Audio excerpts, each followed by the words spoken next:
صحیح بخاری کی ایک حدیث کے مطابق کہ حضرت میر معاویہ رضی اللہ عنہ کے اوپر جنت واجب ہے کہ نہیں. ہر مسلمان جنت میں جائے گا انشاءاللہ. باقی جو کچھ نے کیا وہ بھگت کے انشاءاللہ سب نے جنت میں جانا ہے، بے فکر رہیں. ماں کے پیٹ میں بچے کی وفات ہونے سے کیا جنازہ ہوگا؟ جی جنازہ ہوگا. حنفیوں کا موقف ہے کہ نہیں ہوگا. تابعین میں بھی دو گروہ تھے. راجح یہی ہے جو ابو داؤد ترمذی کے اندر موجود ہے کہ مردہ بچے کا بھی جنازہ ہوگا، کیونکہ ماں کے پیٹ میں تو پہلے وہ زندہ تھا نا، بعد میں فوت ہوا ہے نا. تو لیکن اس کا کوئی بڑا لیول کا کوئی فنکشن کرنے کی ضرورت نہیں ہے. چند لوگ بھی پڑھ کے دفنا دے تو کافی ہے، کوئی مسئلہ نہیں. مردہ بچے کا جنازہ، یہ میری ویڈیو ریکارڈ ہے. ایک کرسچن بھائی نے اعتراض کیا ہے کہ اگر بائبل ہمارے لوگوں نے تبدیل کر دی ہے تو قرآن مجید کے زیر و زبر بھی تو حجاج ابن یوسف کے دور میں ہوئے تھے.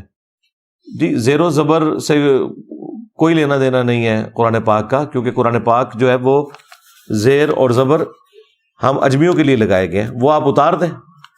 عرب قرآن جو ہے بغیر زیر اور زبر کے پڑھتے ہیں، جس طرح ہم اردو زیر زبر کے بغیر پڑھتے ہیں. ہمارا بچہ بھی دال اور نون اکٹھا لکھا ہو تو اسے دن پڑھے گا، دن یا دن نہیں پڑھے گا. ایسا ہی ہے نا؟ تو دن یا دن کیوں نہیں پڑھتا؟ کیا ہمارا بچہ بھی اس چیز کا محتاج ہے کہ دال کے نیچے زیر لگائے؟ ہم خود نہیں کبھی زیر لگاتے. دن اور رات لکھنا ہو تو دن کو دال اور نون لکھتے ہیں. تو یہ جو اعراب لگائے گئے تھے یا زیر زبر پیش کہہ لیں آپ، علامات لگائی گئی تھیں، وہ اس لیے لگائی گئی تھیں تاکہ جو نان عربک لوگ ہیں وہ یہ فرق کر سکیں. کیونکہ عربی زبان کے اندر ایک طرح کے الفاظ بعض اوقات ہوتے ہیں اور ان کی زبر زیر پیش سے ان کی جو وہ حالت بدلتی ہے، تو وہ عام لوگوں کو تو اندازہ نہیں ہوتا. اپنی اصلی حالت میں تو حالت رفع میں چیزیں پائی جاتی ہیں. مثلا لفظ نبی علیہ السلام کا جو مبارک نام ہے محمدن، یہ لفظ ہے محمدن.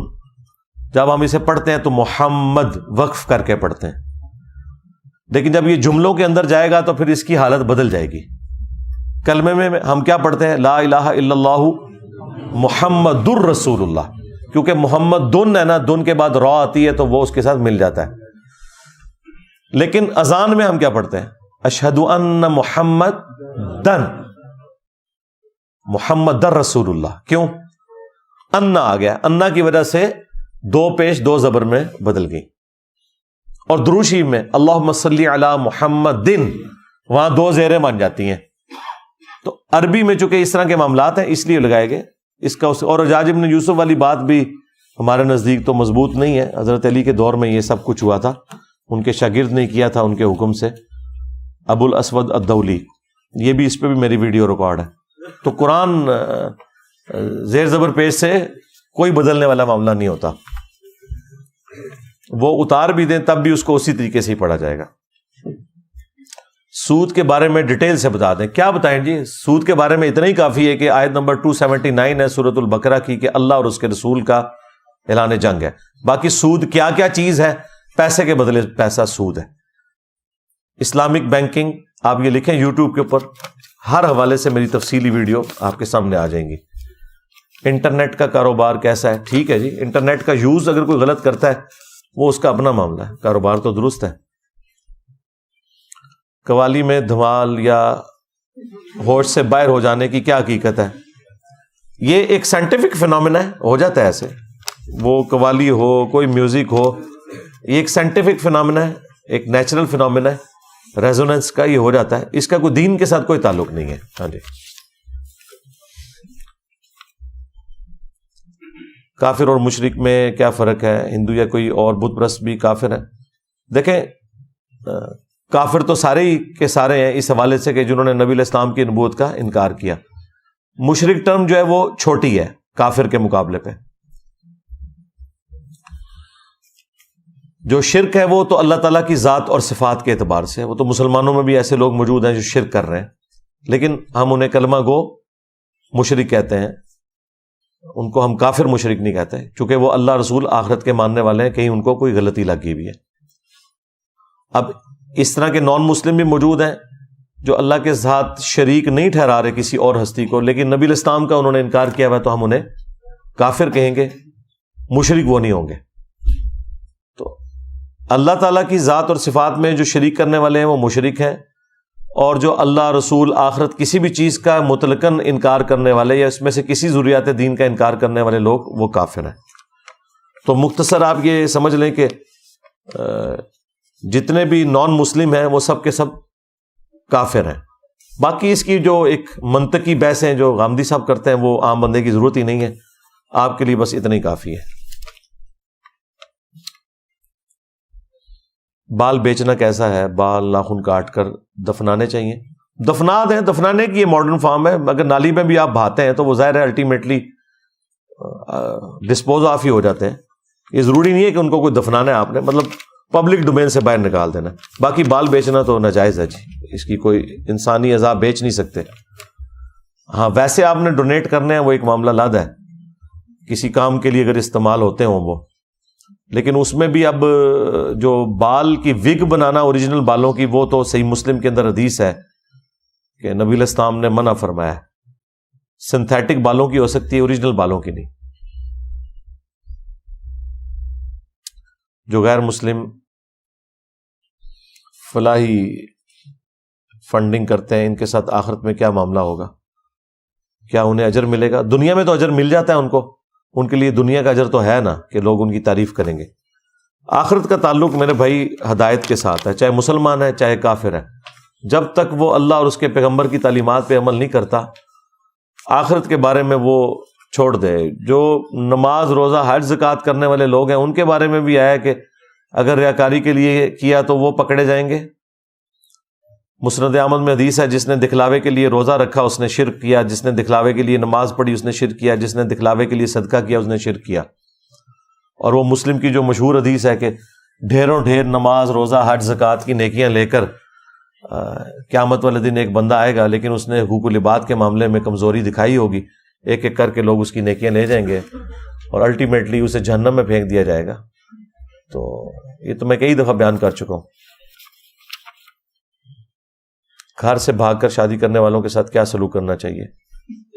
ہاں ان کو پیار سے بلائیں اور آفیشلی نکاح خاں کو بلا کے صحیح والا نکاح کروا دیں، یہی سلوک کرنا چاہیے۔ اور کیا کرنا چاہیے؟ ان کو مارنا ہے آپ نے؟ آنر کلنگ تو اسلام میں کوئی نہیں ہے۔ جب کبھی ماں باپ کو پتہ چل جائے کوئی ایسا معاملہ بن گیا تو اپنی جو ہے نا وہ عزت اسی صورت میں وہ بچا سکتے ہیں کہ اس معاملے کو آگے لے کے چلیں، الا یہ کہ وہ کوئی بچہ، مطلب کوئی ایسا تخریب کار قسم کا بچہ یا بچی ہے پھر اس میں کریں۔ باقی اگر کوئی دنیاوی کمزوری ہے، کوئی شکل پیاری نہیں ہے، کسی کا خاندان نیچا ہے، اس پہ آپ ٹالریٹ کر لیں۔ ہاں وہ اگر رہنا چاہ رہے ہیں ان کو رہنے دیں اور اجازت دے دیں۔ جیسا کہ حدیث میں نماز کے مختلف طریقے بیان کیے گئے ہیں جو درست بھی ہیں، اگر والدین بغیر رفع نہیں، کتنے طریقے بیان کیے گئے ہیں، یہ آپ کے والدین نے ہی آپ کو بتایا کیونکہ انہوں نے کچھ پڑھا ہی نہیں ہوا تھا۔ طریقہ تو ایک ہی ہے نماز کا۔ باقی آپ یہ پوچھیں کہ جو والدین رفع دین نہ کرنے دیں تو انہیں کہیں کہ اماں ابا تسی تو شاہی کوئی نہیں، ہاں یہ کہا کریں انہیں۔ یہی جواب ہے ہمارے پاس۔ وہ پوچھے کیوں، انہیں کہیں جی بخاری مسلم میں حدیث ہے تم میں سے کوئی شخص مومن ہی نہیں ہو سکتا جب تک کہ میں اسے اس کے ماں باپ اولاد سب لوگوں سے بڑھ کر عزیز نہ ہو جاؤں۔ تو رسول اللہ کے مقابلے میں تو آپ شاہی کوئی نہیں ہے۔ ہاں انڈیا نے چندریال 3 چاند پر بھیجا، کیا اسلامی یا دنیاوی نقطہ نظر سے اس کا انسانیت کو کوئی فائدہ ہوگا؟ یہ نا انڈیا سے پہلے بھی اور لوگ جا چکے ہیں، مطلب فائدہ تو ہے، کیوں نہیں ہے؟ جب اس طرح کی چیزیں ایکسپلور ہوتی ہیں تو آپ کے علم میں اللہ تعالیٰ کی قدرتیں جو ہیں ان کو آپ کو پتہ چلتا ہے۔ ٹھیک ہے، ایک معاملہ اچھی چیز ہے۔ اس کی بجائے آپ اپنے بڑوں سے پوچھیں کہ آپ لوگ کیا کرتے رہے۔ ہاں کیا قضا بعد میں پڑھ سکتے ہیں، مثلاً فجر کی ظہر کے ٹائم میں؟ ہاں جی پڑھ سکتے ہیں، بس اتنی لیٹ نہ کریں کہ آپ کی نماز کی ترتیب ٹوٹ جائے۔ زور سے پہلے پڑھ لیں، یعنی زور کے لیے جب وضو کریں تو آپ پہلے 2 فرض فجر کے پڑھ لیں تاکہ آپ کی ترتیب قائم رہے، اگر کوئی اس طرح ہو گیا۔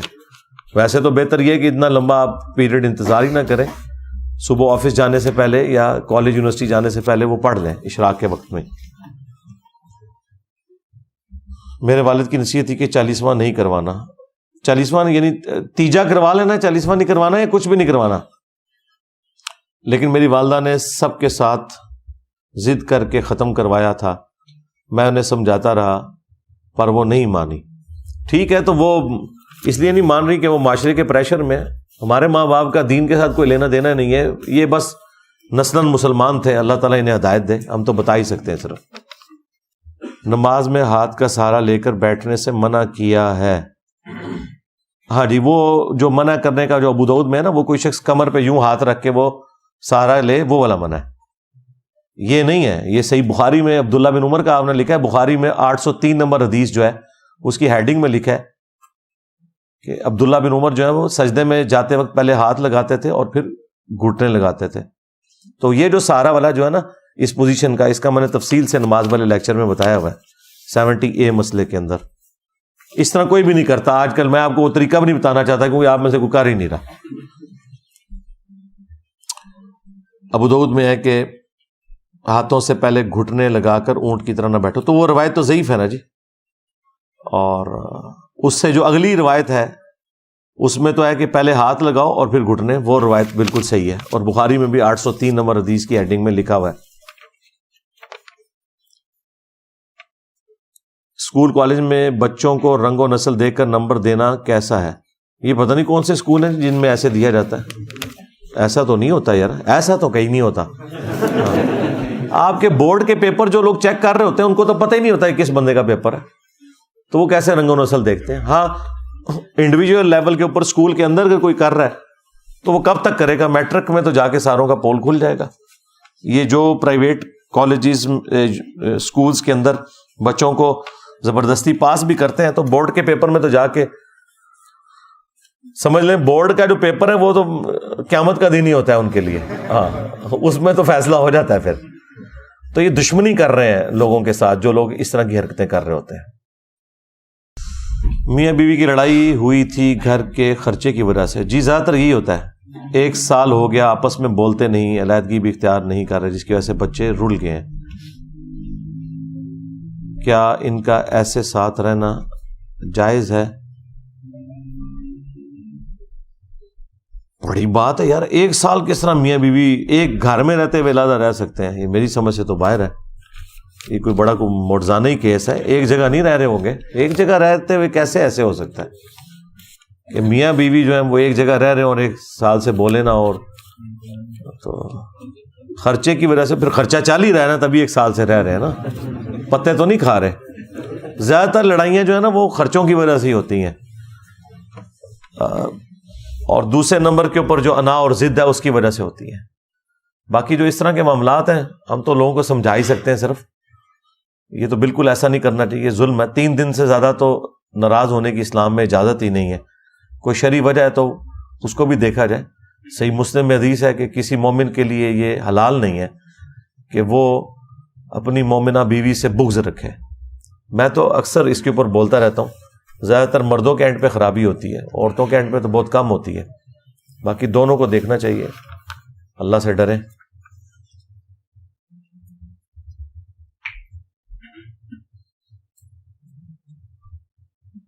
امتحان میں دوست کو نقل کروانا کیسا ہے؟ ثواب کا کام ہے جی. ہاں اس کی دنیا بھی برباد کریں اور اپنی آخرت برباد کر لیں. آپ خدا کے لیے اللہ سے ڈریں. اس طرح کرنے کا کوئی فائدہ نہیں ہے. نقل کروانے سے کچھ بھی نہیں ہونا، گناہ ہے بالکل. یہ پاکستان اس وقت شدید معاشی مشکلات کا شکار ہے. کیا وجہ ہے کہ ہمارا دین ہماری اس پسماندگی میں رہنمائی کرنے سے قاصر ہے؟ دین کہاں سے قاصر ہے یار؟ دین کو ہر جگہ ویسے ہی لے آتے ہیں. دین قاصر ہو گیا، اسلام کیا کہتا ہے؟ اللہ کے بندو آپ لوگ تو انسان بھی نہیں ہو. اسلام کو تو چھوڑ دو. ایز اے نیشن جو آپ لوگوں کی اپروچ ہے وہ تو انسانوں سے بھی گری ہوئی ہے. اسلام تو بہت اوپر کی چیز ہے. جانوروں کا ہجوم بنے ہوئے ہم لوگ. ہماری اس پسماندگی میں رہنمائی کرنے کے لیے جیسا کہ واقعہ جڑا والا ہوا، لوگ بڑی تعداد میں باہر نکلے. اس کے اوپر تو میں بول چکا ہوں نا، مگر اس کی خاطر کوئی باہر نہیں نکلتا. ہم نکلے میرے بھائی، لوگوں کو ایجوکیٹ کر رہے ہیں. کیا کریں؟ اس سے زیادہ تو کچھ نہیں کر سکتے. انارکی پھیلے گی. اب یہ دیکھیں نا آپ 4-5 دن سے جو یہ بجلی کے بلوں والا ایشو بنا ہوا ہے، پہلے کشمیر کے اندر، آزاد کشمیر کے اندر ہزاروں لوگوں نے اپنے بیس جلائے ہیں. اس کے بعد کل میں مین میڈیا پہ یہ خبریں دیکھ رہا تھا. اس کا مطلب ہے کہ یہ خبریں قابو سے باہر ہو گئی ہیں جو مین میڈیا کے اوپر آ رہی ہیں. ادروائز مین میڈیا تو سینسر کر دیا جاتا ہے. لوگوں نے بجلی کے بل جلائے ہیں اور الٹا جو لوگ میٹر کاٹنے کے لیے گورنمنٹ کے ملازمین آئے ہیں ان کی پٹائی کی ہے. ان بیچاروں کا تو کوئی قصور نہیں، وہ تو خود غربت کی زندگی گزار رہے. اب جو ایک لائن مین آتا ہے اس کی بیچارے کی کتنی تنخواہ ہے، اس سے پوچھیں، اس کے گھر میں بھی فاقے ہوں گے. اس کو مارنا پیٹنا یہ بالکل غلط بات ہے. بس آپ اس کو، ٹھیک ہے، اگر آپ نے زیادہ پروٹیسٹ کرنا ہے اسے کام کرنے سے روک دیتے، اس کے بعد اسے مارنا پیٹنا یہ تو بالکل غلط ہے. باقی یہ تو حقیقت ہے کہ یہ سب کچھ تو ہمارے بڑے IMF سے مان چکے ہوئے ہیں. تو یہ الٹیمیٹلی یہ 1500 ارب کا جو بوجھ ہے وہ عوام نہیں اٹھانا تھا بجلی کے بلوں کی شکل میں، کیونکہ ہمارے بڑے تو اپنے للے تللے اور عیاشیوں میں تو کٹ لگانے کے لیے بالکل تیار نہیں ہے. اور یہ جو کیئر ٹیکر گورنمنٹ آئی ہوئی ہے، ان کی تو کوئی چیز بھی سٹیک پہ نہیں لگی ہوئی. پرائم منسٹر سے لے کے نیچے تک کسی کو کوئی لینا دینا نہیں ہے. مزے سے AC والے کمروں میں بیٹھ کے یہ میٹنگیں کر رہے ہیں. انہوں نے کون سا عوام میں جانا ہے؟ یہ باہر سے لانچ ہوتے ہیں اور اوپر آ کے یہاں ہمارے بیٹھ جاتے ہیں، یہاں سے پیسہ لوٹ کے پھر باہر چلے جاتے ہیں. ٹھیک ہے، ان میں سے کسی کا کوئی عوامی سٹیک نہیں ہے کہ اسے یہ فکر ہو کہ میں اس کے بعد عوام میں جاؤں گا، کیونکہ ان کا جماعت تو کسی جماعت کے ساتھ تو تعلق نہیں ہے، کسی پولیٹیکل جماعت کے ساتھ تعلق نہیں کسی کا. ٹیکنوکریٹس ہیں، جواب دے ہی نہیں کسی کو. اس سے پہلے بھی جو لوگ کر کے گئے، ان سے پہلے جو لوگ کر کے گئے، وہ آہستہ آہستہ چیزیں جمع ہوتی گئی ہیں اور وہ اب نکل رہی ہیں. تو میرے پاس تو اس کا سولوشن یہی ہے جو میں پہلے آپ کو بتا چکا ہوں. نمبر 1، جس کے پاس ریسورسز ہیں وہ ملک سے باہر نکلے اور یہاں ریمیٹنس بھیجے. نمبر 2، یہاں پر بھی اگر کسی کا کوئی کاروبار ہے اور بچے پڑھ لکھ گئے ہیں تو بجائے نوکریوں کے چکر میں وہ اپنے والدین کا ہاتھ بٹائیں ان کے کاروبار کے اندر. اور بجلی کے پوائنٹ آف ویو سے تو میں اکثر کہہ چکا ہوں کہ سولر پلیٹس اپنے گھروں میں لگوائیں یار. 1-2 سولر پلیٹیں لگانے سے بھی آپ کو کافی سہارا ہو جائے گا. اور سرکاری ملازمین کے لیے تو گورنمنٹ کا کام ہے کہ انہیں، جس طرح فوج کے اندر مسلسل تنخواہوں میں سے کٹوتی کرتے رہتے ہیں اور ریٹائرمنٹ کے وقت انہیں ایک پلاٹ مل جاتا ہے یا کوئی ایک اپارٹمنٹ مل جاتا ہے، ان کی اپنی تنخواہوں میں سے ہی وہ کٹے ہوتے ہیں پیسے. اس طرح سرکاری ملازمین کی تنخواہوں سے پیسے قسطوں میں کاٹیں اور انہیں سولر پلیٹس لگا کے دیں تاکہ باقی لوگوں کو سستی بجلی ملے. میں تو اس کے اوپر کافی دفعہ بول چکا ہوں، یہی کچھ ہی کر سکتے ہیں. باقی دعاؤں سے کبھی کچھ نہیں ہونے والا جب تک آپ اپنی حالت خود نہیں بدلیں گے. ہاں، یہ تو بات کلیئر ہے. اگر آج تک نہیں تھی کلیئر تو اب تو کلیئر ہو جانی چاہیے. ہم وہی اپنی پرانی چیزیں لے کے بیٹھے ہوئے ہیں جناب کہ جی وہ اللہ کا خاص فضل ہے تو یہ ہے تو وہ ہے. یہ باتیں ان کو جچتی ہیں جن کا پیٹ بھرا ہوا ہے، جن کو پاکستان ایک سمجھ لیں جنت ہے ان کے لیے. پیسے والے لوگوں کے لیے تو جنت ہے، سیدھی سی بات ہے. جس کے پاس تھوڑا سا پیسہ ہے، پاکستان سے زیادہ سستا ملک ہی اس کے لیے کوئی نہیں ہے. جس کے پاس پیسہ ہے وہ اس پیسے کے ساتھ باہر کے ملکوں میں اتنی عیاشی نہیں کر سکتا جتنی ادھر کر سکتا ہے. تو ان کی تو کوئی چیز ٹیک پہ نہیں لگی ہوئی، اس لیے وہ صرف آپ کو صبر و شکر کے بھاشن دے سکتے ہیں اور اس طرح کے معاملات کر سکتے ہیں. آپ نے اپنے معاملات خود ہی دیکھنے ہیں. باقی رہ گیا وہ کسی کے دماغ میں کوئی خونی انقلاب آ سکتا ہے یا اس طرح ہو سکتا ہے، تو وہ عمران خان صاحب کو بھی اب سمجھ آ گئی ہے. اس طرح نہیں ہوتا. ہم اس وقت بھی کہہ رہے تھے یار ایسے کیسے ہو سکتا ہے، یہ کوئی پرانے زمانے میں آپ رہ رہے ہیں. وہ جو انقلاب آتے تھے نا وہ امپائرز کے خلاف، شہنشاہوں کے خلاف آتے تھے انقلاب. یہ ابھی تک جتنے آپ کو انقلاب نظر آ رہے ہیں، انقلاب ایران ہو یا رشیا کا انقلاب ہو، سلطنت عثمانیہ کا ٹوٹنا ہو، گریٹ برٹن کی شہنشاہیت کا خاتمہ ہو، اور ریسنٹلی سب سے بڑا انقلاب جو آیا وہ قریب قریب جو ہے وہ ایران کا انقلاب 79 میں، وہ بھی شہنشاہ کے خلاف تھا. اب جب ملک بن گئے نا تو اب انقلاب اس طرح نہیں آنے، کیونکہ ملکوں کی فوجیں ہوتی ہیں، جوڈیشری کا نظام ہوتا ہے، وہاں پارٹیوں کی حکومتیں ہوتی ہیں. لہذا پوری نیشن ایک جگہ جمع نہیں ہو سکتی. اور پاکستان میں تو میں نے آپ کو بتایا انقلاب آ ہی نہیں سکتا. یہاں فرقے اتنے زیادہ ہیں, سیاسی ڈویژنز تو الگ سے ہیں, فرقے کتنے زیادہ ہیں. اللہ نہ کرے کوئی انقلاب آئے, کیونکہ ایک فرقے والا اگر انقلاب لے کے آیا تو دوسرے کو تو اس نے زندہ رہنے کا حق بھی نہیں دینا, یہ ذہن میں رکھیے گا. میری ویڈیوز بھی لوگ آؤٹ آف کانٹیکسٹ اٹھاتے ہیں کہ جی انجینئر صاحب کہہ رہے ہیں کہ جی یہاں سیکولرزم ہو. بالکل, میں نے تو ایک کمپیریٹیولی بات کی ہے. سیکولرزم کا جو یہ پورشن ہے کہ ہر شخص کو اپنا پوائنٹ آف ویو رکھنے کی اجازت ہے, یہ تو عین اسلامک ہے. اگر آپ خلافت سے مراد یہ لے رہے ہیں کہ بریلویوں کے ہاتھ میں حکومت دے دیں اور وہ اہل حدیثوں کو اور دیوبندیوں کو قتل کر دیں, تو ہم تو اس طرح کی خلافت پہ لعنت بھیجتے ہیں. یہ کون سی اسلامی حکومت ہے؟ تو یہ اسی قسم کی خلافت آنی ہے یہاں پہ. وہ معاملہ ختم. جتنے لوگ خلافت کی باتیں کر رہے ہیں, انہوں نے سب سے بڑا جو بلنڈر کیا ہے, یہ ان کے ساتھ ہوا ہے, انہوں نے فرقوں کو نظر انداز کیا ہے. اب فرقوں کی خلافت ہوگی, اسلام کی خلافت کبھی بھی نہیں آئے گی, الا یہ کہ اللہ تعالیٰ کی کوئی غیبی تائید ہو جائے. امام مہدی علیہ السلام والا معاملہ, اس سے پہلے مجھے کوئی ایسی چیز نظر نہیں آ رہی جب تک فرقہ واریت ختم نہیں ہوتی. تو پہلا جو مرض ہے وہ فرقہ واریت ہے, اس کو ایڈریس کرنے کی ضرورت ہے. جب اس کو آپ ایڈریس کریں گے, باقی سارے مسئلے خود بخود ایڈریس ہو جائیں گے. یعنی اسلام کے پوائنٹ آف ویو سے میں بات کر رہا ہوں. تو باقی اگر وہ اسلام کو آپ اس میں سے سائڈ پہ کریں اگر, اور فرقہ وارانہ ایشوز کو سائڈ پہ کریں, جب تک گورے ہمارے اوپر حکمران تھے اس وقت تو سنی شیعہ فساد نہیں ہوتے تھے, کیونکہ دونوں ہی غلام تھے, حکومت کسی کے ہاتھ میں نہیں تھی, تو ایک مشترکہ کاز کے لیے لگے ہوئے تھے. جیسے ہی اپنا ملک ملا ہے تو آپس میں لڑنا شروع کر دیا. آپ نے جز رفع الیدین کی پہلی حدیث بیان کی ہے, اس میں ایک راوی ہے عبد الرحمن بن زیاد ضعیف ہے, اس پر آپ کا کیا موقف ہے؟ میرے بھائی, یہ جو حضرت علی علیہ السلام والی حدیث ہے, یہ حدیث جامعہ ترمذی اور سنن ابن ماجہ میں بھی موجود ہے, اور آپ جس راوی کی بات کر رہے ہیں یہ جمہور کے نزدیک ثقہ اور صدوق راوی ہے. اس طرح جو چند ایک اقوال ہوتے ہیں نا کسی راوی کے بارے میں, وہ تو بخاری کے کئی راویوں کے بارے میں بھی ہیں, خود امام بخاری کے بارے میں بھی لوگوں کی رائے موجود ہے.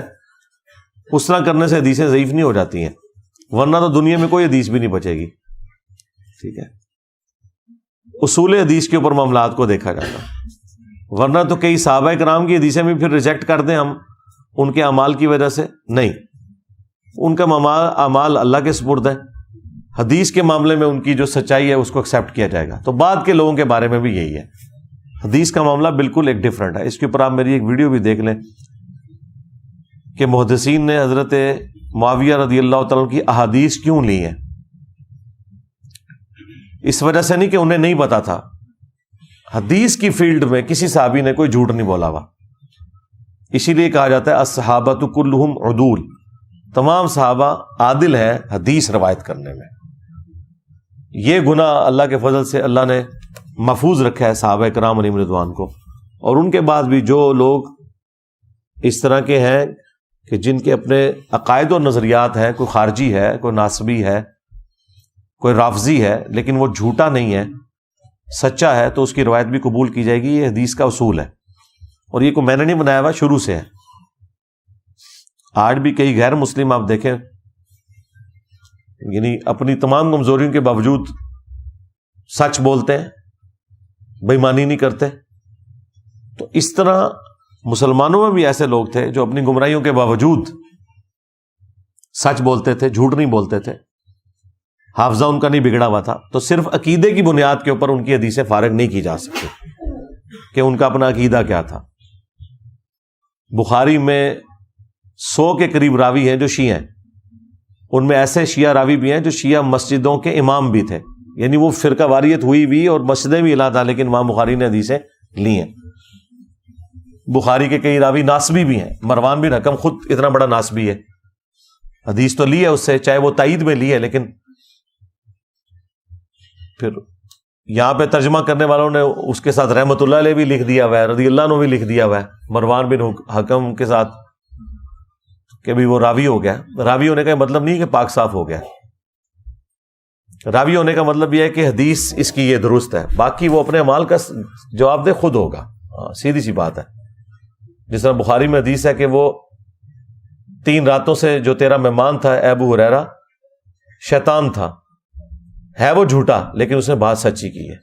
ہاں، تو اگر شیطان بھی سچی بات کرے تو آپ لے سکتے ہیں. تو مسلمانوں میں سے بھی جو گمراہ لوگ صحیح بات آگے روایت کر رہے ہیں تو حدیث کی فیلڈ میں ان کی حدیث لی جاتی ہے، اس کے بغیر چارہ نہیں ہے.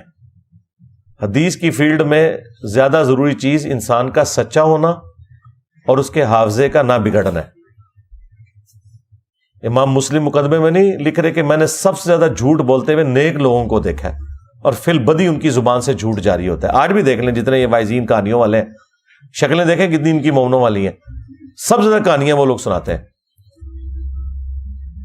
تو امام مسلم نے بھی صوفیوں کے اوپر ٹانٹ کیا تھا کہ میں نے سب سے زیادہ جھوٹ بولتے ہوئے نیک لوگوں کو دیکھا ہے. تو اب مجھے بتائیں، نیک ہونا کسی کا چاٹنا ہے؟ اس کا عقیدہ بھی ٹھیک ہے وہ جھوٹا، اپنے فرقے کو یا اپنے عقیدے کو اونچا کرنے کے لیے جھوٹ بول دیتا ہے. تو حدیث اس کی نہیں محدثین لیتے تھے. اور سائملٹینیس کنٹراسٹ یہ کہ بندہ بد عقیدہ تھا لیکن وہ جھوٹ نہیں بولتا تھا، اس کی حدیث لی ہے. اور یہ عقل بھی تقاضا کرتی ہے کہ جو جھوٹ نہ بولتا ہو، حافظہ نہ اس کا بگڑا ہوا ہو، اس کے اپنے ذاتی کردار اللہ کے سپرد، آپ اسے حدیث لیں گے. لیں جی، یہ پورا آپ کا تھدا اللہ کے فضل سے میں نے ختم کر دیا. جتنی پرچیاں میرے پاس آئی تھیں وہ میں نے جو برکت کے لیے یہاں بیٹھنے والا معاملہ ہم کرتے ہیں وہ کور کر دیے. باقی تو پرچیاں آپ ابھی بھی اتنی اور لکھ کے آگے کر دیں گے لیکن اس کا کوئی فائدہ نہیں ہے. اللہم انی اسألک بانک انت اللہ لا الہ الا انت الاحد الصمد الذی لم یلد ولم یولد ولم یکن لہ کفوا احد وإلہکم الہ واحد لا الہ الا هو الرحمن الرحیم. الف لام میم. اللہ لا الہ الا هو الحی القیوم. اللہم صلی علی محمد وعلی آل محمد. اللہم ربنا آتنا فی الدنیا حسنہ وفی الآخرۃ حسنۃ وقنا عذاب النار. ربنا آتنا من لدنک رحمہ وہیئ لنا من امرنا رشدا. اللہم احسن عاقبتنا فی الامور کلہا وأجرنا من خزي الدنيا وعذاب الآخرة. اللهم اغفر لحينا وميتنا وشاهدنا وغائبنا وصغيرنا وكبيرنا وذكرنا وأنثانا. اللهم من أحييته منا فأحيه على الإسلام ومن توفيته منا فتوفه على الإيمان. اے اللہ، جن جن بھلائیوں کا سوال تیرے محبوب صلی اللہ علیہ وآلہ وسلم نے تجھ سے کیا، ہمارے حق میں، ہمارے ماں باپ کے حق میں، ہمارے بیوی بچوں کے حق میں، پوری امت کے حق میں قبول و منظور فرما. جن جن چیزوں کے شر سے تیرے محبوب علیہ السلام نے تیری پناہ طلب کی، تمام مسلمانوں کو ان چیزوں کے شر سے اپنی پناہ عطا فرما. بالخصوص انڈیا، کشمیر، فلسطین، چائنا، عراق، یمن، شام، افغانستان، پاکستان میں جہاں کئی مسلمان کس پرسی کی زندگی گزار رہے ہیں، غیب سے ان کی عزت، آبرو، جان و مال کی حفاظت فرما. حاضرین کے دلوں میں جو جو نیک اور جائز دعائیں ہیں قبول فرما. جو بیمار ہیں یا ان کے رشتہ دار بیمار ہیں، شفا عطا فرما.